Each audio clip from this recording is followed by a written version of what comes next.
বিরক্ত না হয়, আমাদের কোনো কর্মকাণ্ড যাতে জনগণ আমাদের বিরুদ্ধে চলে না যায়। আপনারা সবাই শিক্ষিত ছেলে, কলেজ, বিশ্ববিদ্যালয়, স্কুলের ছাত্র এবং এলাকার অনেক গণ্যমান্য ব্যক্তিবর্গ, আপনারা অনেক ভালো পরিবারের সন্তান।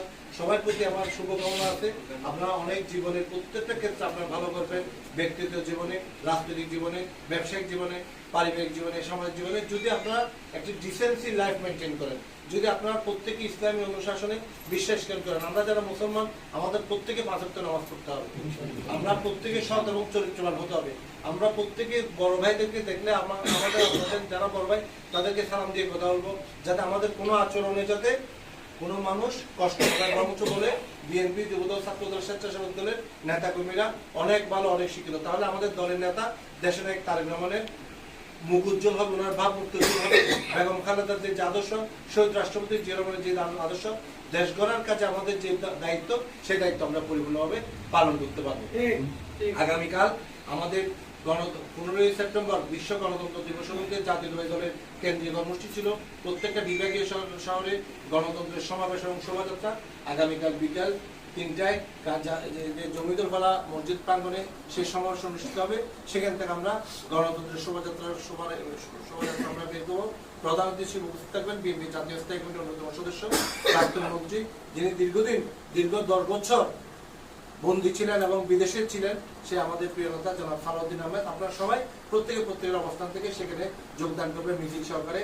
কিন্তু কেউ বেগম খালেদা জিয়া, তারেক রহমান, শহীদ রাষ্ট্রপতি জিয়া রহমান, বেগম খালেদা তারেক রহমানের ছবি ছাড়া ব্যানারে কেউ কোনো ছবি দিবেন না। এই যে 3টা ছবি আছে আমাদের মাথার উপরে, ওনারা প্রত্যেকেই স্বক্ষেত্রে মহিমায় অনেক বড়, তাদের অর্জন অনেক ত্যাগ স্বীকার করেছেন। সুতরাং আজকে তাদের এই ছবিগুলো বিক্রি করে আমরা কেউ ব্যক্তিগতভাবে কোনো অপকর্ম না করি। কেউ ব্যক্তিগতভাবে অপকর্ম করলে দল সেই দায়িত্ব নেবে না। আপনারা ইতিমধ্যে দেখেছেন সামান্য ত্রুটি বিচ্যুতির জন্য আমাদের দল অনেক বড় নেতা, যারা অনেক বেশি ভূমিকা রেখেছেন দল করার কাজে, এই আন্দোলনে শেখ হাসিনা সরকারের অনেক জুলুম নির্যাতন সহ্য করেছেন, কারাগারে গিয়েছেন, জেল। কিন্তু আমাদেরকে দলের ভাবমূর্তির জন্য আমাদের সবাইকে সচেষ্ট থাকতে হবে। সুতরাং আমরা কেউ ব্যক্তিগতভাবে কোনো কিছু পাওয়ার আশায় অ্যাচিভ করার জন্য আমরা ব্যক্তিগত কোনো অপকর্মের সাথে জড়িত হবো না, এটা আপনাদের মতো অনুরোধ।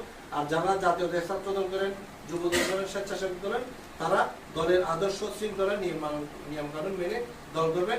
আপনাদের সাথে আরেকদিন বিস্তারিত আমি আলাপ করবো যদি সুযোগ পেয়ে থাকে।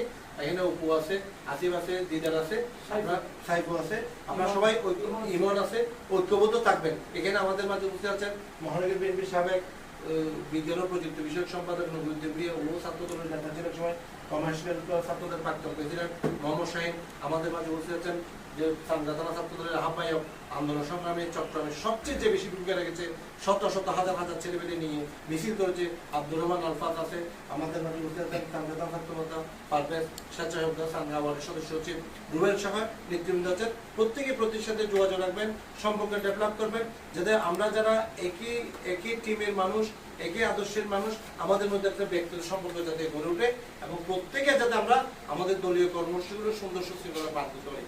এবং এখানে আওয়ামী লীগ কিন্তু ঘাপটি মেরে বসে আছে। আওয়ামী লীগ এটি হিন্দুদের উপর, সংখ্যালঘু ভাইদের উপর বর্তমানে অপকর্ম করার চেষ্টা করবে। সুতরাং কোনো হিন্দু সংখ্যালঘু ভাইরা, আমরা সংখ্যালঘু বলবো না, হিন্দু ভাইরা, কোনো খ্রিস্টান বলেন, কোনো সম্প্রদায়ের মানুষ যাতে কোনোভাবে নিগৃহীত না হয়, তাদের যাতে কোনো অসুবিধা না হয়, এগুলো আপনাদেরকে দেখতে হবে। আবার অন্যান্য এই যে আজকে দেখলাম যে অনেকে ওয়াহাবি সুন্নি এই ধরনের স্লোগান দিচ্ছে, এই কেউ কোনো বিভাজন করা যাবে না। সবাইকে মূল স্রোত দ্বারাই ঐক্যবদ্ধ রেখে বেগম খালেদা জিয়ার নেতৃত্বে, তারেক রহমানের নেতৃত্বে, শহীদ রাষ্ট্রপতি জিয়া রহমানের আদর্শ রাজনীতিকে, অগ্রসর রাজনীতিকে আমাদেরকে এগিয়ে নিতে হবে। আপনাদের সবাইকে ধন্যবাদ।